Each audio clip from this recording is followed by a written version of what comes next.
Everyone. Woohoo!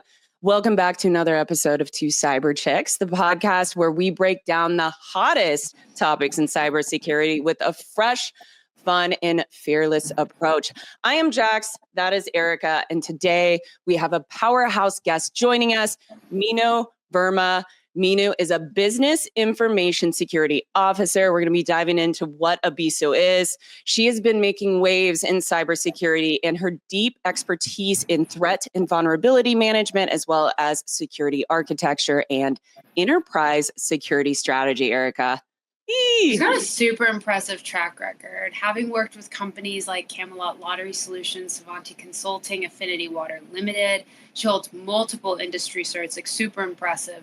ISO 27001, CISM, including AWS certified security, both specialty and solutions architect associate and CISSP associate. So we're going to dive deep into her journey, the challenges of balancing security with business, her take on the evolving threat landscape, and I'm super, super excited to dive into the specifics of what a BISO is.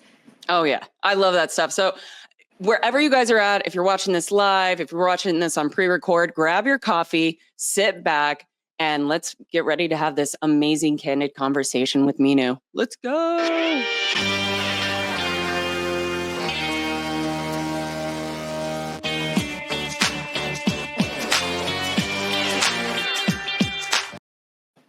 What is up, Meenu? Welcome. Hello. Hi, how are you both? I love it when we have three cyber chicks on here. Yeah. It gets me pumped. Yeah. Three. Yes. I'm very well, thank you. How's it going? It's amazing. Awesome. Where are you calling in from? London. So it's practically, usually London is always gray and rainy and wet. But today, it's very sunny out there. I love it. So Meenu, you've had a fascinating cybersecurity journey across different industries. I know we rattled some of them off earlier in your intro. What inspired you to dive into this field? Like, what really captured your attention initially? And then secondarily, what keeps you passionate about it? How do you stay engaged? Well, if I talk about cybersecurity or information security in general, to be honest, it wasn't a very straight line to me, because I think it all just fell into right places all by its own. I started my career, or actually not, let's just go a little bit back. I completed my engineering from electronics and communications background. So when I did that, I really got a really solid foundation of technical stuff, where in communications, you have got all the sort of networking protocols and all that stuff that actually dragged me into networking services. So I started my career with the networking services, where I was working on the VMware, ESXi servers, virtualization and stuff like that. But again, working on that one part of technology and that entry-level job, I wanted to move out and looking for some other opportunities. And luckily, I got that internal job posting for security. And I realized that the more I was working in the network services, instead of just managing the systems, I was helping people or the company to protect them. And then, it was this very smooth transition. I realized that that's where my passion is. So when I applied for this security job, I realized, okay, that's one of the best thing I did. And to be honest, it was a very competitive not test, but I would call it more of a interview. But luckily, I got the position and I started working. And within that, I was the first female who joined the team. It's awesome. Yeah, I love that story. Yeah, and then it really helped me to actually started working into different you can say, sectors or domains within the security. So I worked with VMPT, vulnerability management and penetration testing. I have done penetration testing as well. So that's one thing. I was on identity and access management. That's another area. And then I moved into uh, being an analyst, I worked into all the domain here and there. Mm, So that actually helped me to build my core, what is required in security.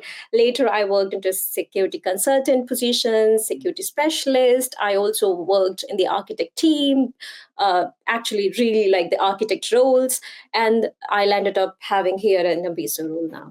So yeah. that's where I am. And since then, it's still like I'm still working in security. I'm so passionate about it. And one thing that is still keep me, uh, you know, I'm always passionate about this job is like the constant learning. So every day is something new. There's no day like same. It's security is never constant. It's never static. It's completely every day. It's just changing, evolving. So I just feel like it keeps you at the edge of cutting edge technology. Yeah. So that's something I'm so passionate about, to learn something new. And I love that. And you do learn a lot. And what I want to touch on really quick is and draw the listeners and the viewers into how diverse your background was, because I think all of those have played into your successfulness of being a BISO, Business Information Security Officer. Because in my opinion, I think that outside of the CISO role, I think, especially now that I'm like really involved in leading BISOs, I think it should be a coveted role of like, this is a really unique position to be in. You pretty much have to be a golden unicorn in a lot of ways, because the role of a BISO is essentially to be able to have kind of a breadth of knowledge within all of security and be able to translate security down to the business and show that business value. So your day-to-day operations, like you said, it's always different, because you're not just, I won't use the word just, you're not in a security role that you are security architecture. And this is what you do. This is your role. In BISO, you have to go in and proactively be able to identify the security risks before your stakeholders do, and then provide solutions to them. So some would be like, that sounds like such a fun position, but it can be challenging. So what would you say is the toughest part of that role? And how do you approach it? God. Oh well. Oh, trust me, it's a daunting job. So honestly, because one of the biggest challenge is actually about, if I talk about the challenge, is building the relationship, not the or bridging the gap between the business and what the security requirements are, and let them explain this is where we're coming from and what's the rationale behind, is really really challenging, because it's not always the case that business just goes with security hand in hand. So that is something I feel like is very daunting. So sometimes we have to kind of go and speak their language. Oh, I'm here for you, building and creating trust and building that relationship really helps me to understand. Or sometimes you have to be on their shoe to understand where they are coming from, because most of the time those teams are themselves so lean, they don't have resource, they don't have people to work just on security, they already have got so much on their plate, and they sometimes take security as like second not option, but secondary work rather than primary. So that is very challenging. But I think as we move forward with, if we go and provide them a bit more rational, like quantifiable or information, the risks, the emerging threats, or some data driven aspects, like this is where we are, this is where we want to head, and this is like best practices are. So I think that really helps us to drive that change that we want to bring. And I think one of the challenge that I can say, and as Jax mentioned about the diverse role that we have to play, from business to talk about the business language, and then talk to developers to talk about the developers language. So having that understanding what their mindset is, and then at the same time, a developer, if you go and ask them about the solution, he may have solution, but at the same time his hands are bound because he cannot just go and do things like that, because there's a whole process, approval process for that. So to as I said, just filling the bridge, what is required is something that's what I do. And at the same time, just keeping the transparent communication um, along the line is very important. Yeah, that's a lot of moving pieces too. And sometimes you may want to move faster, than you really Absolutely. can based on the process, right? So like finding that delicate balance between like what the business is calling, what the security risks are calling for, and then like figuring out how to streamline it so that it is something that like fits into day-to-day operations and doesn't feel like this harsh cutoff, right? That's like adding more work to them or maybe disrupting operations, because at the end of the day, like, you still have day jobs, right? Like you're, and when you say secondary, I totally hear that resonated so well to me, because people always feel like, man, security and compliance, like this is just, it's a pain. It's the bane of my existence. I just want to be left alone and do my day-to-day job. And so that concept of like baking it in by design is so cool, but it's also really hard to do because things change and the needs of the business change and the regulations Absolutely. and the regulatory factors, all of these things, the risks, they all change. So it's constantly evolving. Meenu, how do you help your teams that you work with stay on top of it? So like what kind of updates do you give them, right? So that some of these things are maybe piecemealed. Mhm. All right. Well, thanks so much for the question. I think what we do is basically we have got quite a lot of, we rely on the third party agencies as well for threat intel. And we make sure that actually these send out to the wider audience, not just the business stakeholders, so that everyone in the business are aware of what those emerging threats are and how we can mitigate those. We also have a very intensive and comprehensive vulnerability management program that we try to make sure that each and every vulnerability gets remediated within the SLAs. And also, that is just one aspect. We have got EDR solutions, we have got SOC, and we always make sure that the events that are unusual than the normal behavior get also triggered, and the right person can actually get the updates out from it. So we have a very smooth process, and that's how we kind of keeping ourselves up to date with the emerging threats, and how we can rectify or mitigate anything which is concerning to us.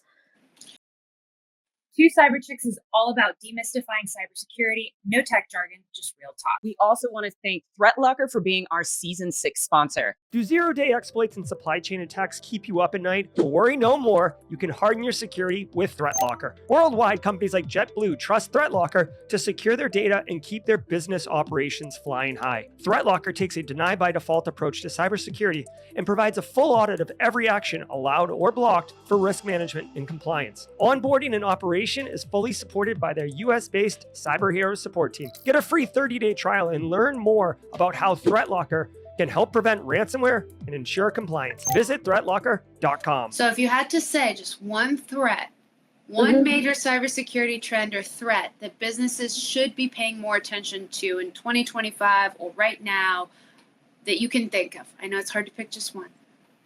Oh, yeah, there are several. And because we are from education, I mean, industry where I'm working currently, I think, but it's not just that industry. I think it is applicable for all the industries.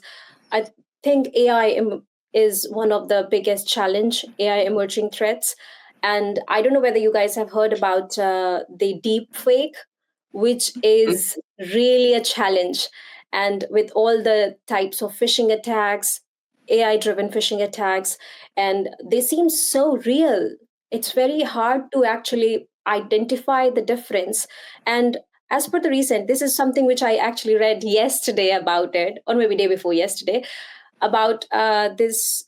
There was this report came out, and the report was on the AI threats, and the topic was like they identified like only 0.1% people identify the difference between a fake video Wow.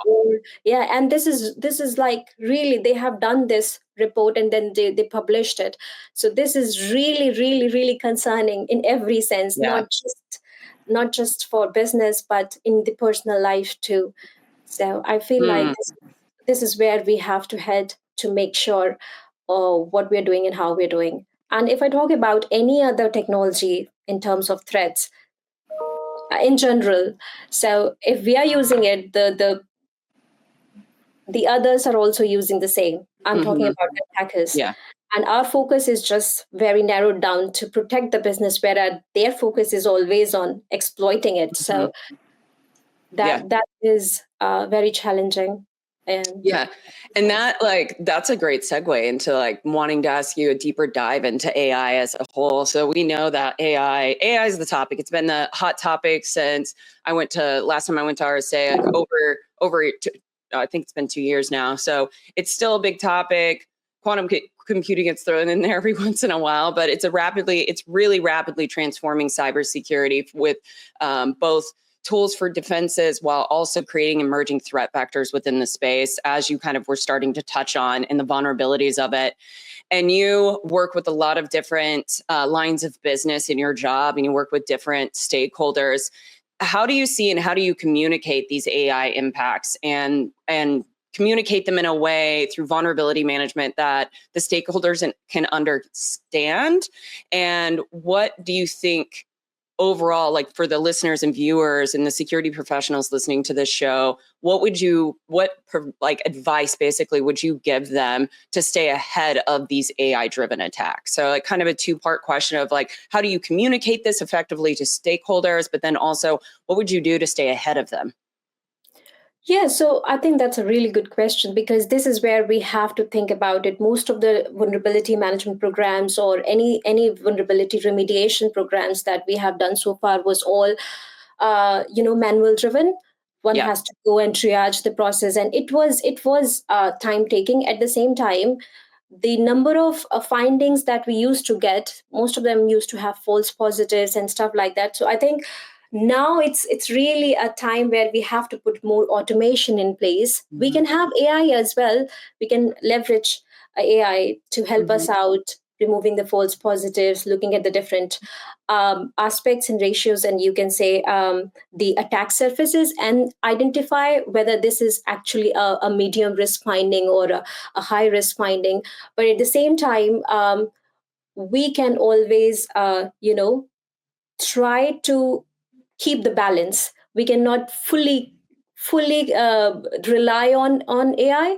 So that's what we are trying to do within the business, in my company as well, is like we are implementing more of the AI tools, more automation tools and everything to reduce the vulnerabilities. We're trying to make sure that we have regular catch-ups with the teams to inform that we have these vulnerabilities, and these are the critical one, high ones. We have the security champions program, like every team has got one security champion to proactively look at those findings and see. But at the same time, we are putting some automation in place so that we can have some reduction of false positives, and the better visibility of where we have to focus rather than just focusing on everything.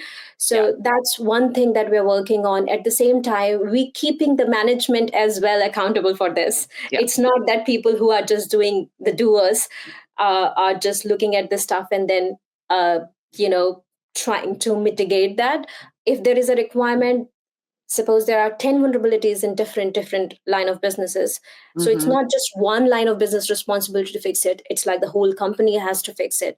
So identify what are the important ones that we have to work from the upper level rather than actually at the down level, below level. So that's where I feel like having just communicate well enough within the organization where the problem is, try to identify the root cause of it rather than fixing them individually. So that's how we're keeping up to date and trying to make things better. And I just want to say, I want to add one point, and then I'm going to pass it over to Erika around AI, because we're seeing this struggle of like, okay, we need AI and innovation to help with automating processes and helping streamline and reducing administrative tasks at the end of the day, like helping with constructing and writing emails, like Copilot, for example, if used appropriately, or meeting notes. Like I use Copilot all the time for transcription, and then I use that for all my action items at the end. But there's this finite balance of like protecting vulnerability management against the impacts, the negative impacts of AI, while also not impacting innovation and creativity. So I think we haven't figured that out yet. And I don't think we will for a little while longer, but I think you're doing a great job on how you're staying ahead of it and then making sure you're communicating it out. Because right now, I think we're still in an education phase, just educating our stakeholders of what is AI and how can it positively, but negatively impact that space. Yeah. Yes, 100%. I think we are doing a great job in terms of visibility, because now we have got not now, but we have got this orchestration tool of giving the visibility of all the different sources of vulnerabilities we are getting from. So, when you have to deal with so large amount of data, keeping them segregated, you really don't get the idea of what is the totality of it. So having that dashboard, which provides the amalgamation of all the different sources of data coming from, it gives you a nice view of where we have to focus on. So that's another initiative we are working on. Yeah. I was going to say, it's like leveraging it for good. I think there's a lot of organizations and a lot of people that just like have the connotation of fear, right? You don't know what you don't know, and trying to like pick out the goodness that it can drive. And I think, the examples that you just shared are good things, right? These are all things heading in the right direction. So I'm eager to see as the education starts flowing in, as people start to get more comfortable, and like other industry experts start kind of sharing what's working for them. I think that's going to be a really, really, really interesting time. 100%. So, Meenu, you've recently started participating in more speaking engagements, panel discussions, which is super cool. Do you ever feel nervous stepping on stage? Oh my God. For that? Yeah. How do you manage the nerves? We get all those questions all the time, and Jax and I mean, of course, there's parts of like prep and getting nervous that like just naturally happens. But curious what your take is on it. Any tips that you have for people that want to do more of those kind of things? Trust me, there is no rule or there's no protocol that one can simply follow. But I think doesn't matter whether you are a newbie or you are experienced, everyone get that nerve. And I just feel like the best thing I did, and I can just pass it on or give message to everyone, is like, take a deep breath, be grounded, and then think as you are going to act. Because I think one of the things, there is a saying called, and this is from my mentor as well, like people believe what they perceive. So I just think like you just have to act. Sometimes it's not like you have to false act, but if you are there on the stage, or if you're going to speak, because they have given you the chance to speak, make the most out of it. At least try to convey the message that you want to convey. And at the end of the day, they all are human beings. So just try and convey the message. There is nothing called right or wrong answer. It's just your perspective that you're putting forward. So I think that's something. And then if you're really going to talk about something technical or some other aspects, so at least have a knowledge of your topic, because just going there and be on the stage unprepared, it's nobody's fault. You are the main culprit of it then. So I think be prepared a little bit at least about what you're going to talk about. I think you're doing amazing, because it can be really, really intimidating to get on stage. And I think from my lens of not only was I like terrified of public speaking, but then in the tech space, there's an extra layer to it. And it's because there are a bunch of smart people. And to your point, make sure you know the topic, but it is also okay if you are a junior and you don't know the topic. And if somebody asks you a question, it's also like I did this recently in a talk. Somebody asked me for an example of something, and I gave them a little bit of an example, but I paused and I said, hey, is anybody in here have a better example that they would like to share? Because I might not have the best example here, because you're not going to know everything. And so having the confidence to be like, I don't know, I think that also gives you security of being okay when you do the public speaking, which you're so good at, of being like, I don't know that, but I'll figure it out. And I think that's part of the public speaking is you might not know everything, just speak on what you know. But when the fear comes up, you got to lean in, and you've been doing it. Like you've got a panel coming up in the end of March that you're running. So, I mean, you're doing such great things, Meenu. No, thank you. But I think I'm still learning. So the more you do, the better you get. Practice is the key. So hopefully I will be getting more and more and more in the coming future. Lifelong learners, the three of us. Yes. And I think that's why we talked about it earlier on the episode. It's why we're drawn to this field. We stay here. There's like just infinite amounts of things to learn. So excited to continue to learn together. And Meenu, for that panel, for other things that you've got coming up, if our listeners want to continue to kind of, follow your path, learn more about you, where can they find you? I've got my LinkedIn profile. I'm very, I would not say grounded, but I always keep myself out from social media or social websites and all. But I am not very active, but I'm a little bit active in LinkedIn. So they can always reach out to me on LinkedIn. Love that. Awesome. Well, Meenu, thank you so much for taking the time to hang out with us today. It was awesome. Thank you so much for inviting me. I really appreciate it. And I'm looking forward for more upcoming seasons. This is season 6. I'm sure that we'll have more and more and more. And thank you. Really appreciate it. Absolutely. Awesome. You're the best. Thanks, Bye. Amazing. Oh, man. Love it. So much learning. I'm like loving the conversations on AI. I feel like it's something that impacts our day to day. And I love the perspective that Meenu shared with us today. The BISO role too. I mean, that's something you don't hear of often in organizations. Like I have plenty of clients that aren't utilizing that role. So I've learned a lot today. I have a lot of takeaways, things that I'm going to go and research. If you've listened to this episode, you've learned something new today. Please, please, please send us some feedback. We'd love to hear from you guys, the episodes that are resonating with you, the topics that you want to hear more of. And then if you have guest suggestions too, send those our way. We love to hear from you and connect with really, really smart individuals. And if you're new here, thanks for coming. Thank you. Our email is 2 cyberchicks@gmail.com. We love to hear from you guys. Like, subscribe, check us out on the Simply Cyber community, and we will catch you on the next episode. See you in 2 weeks. Bye.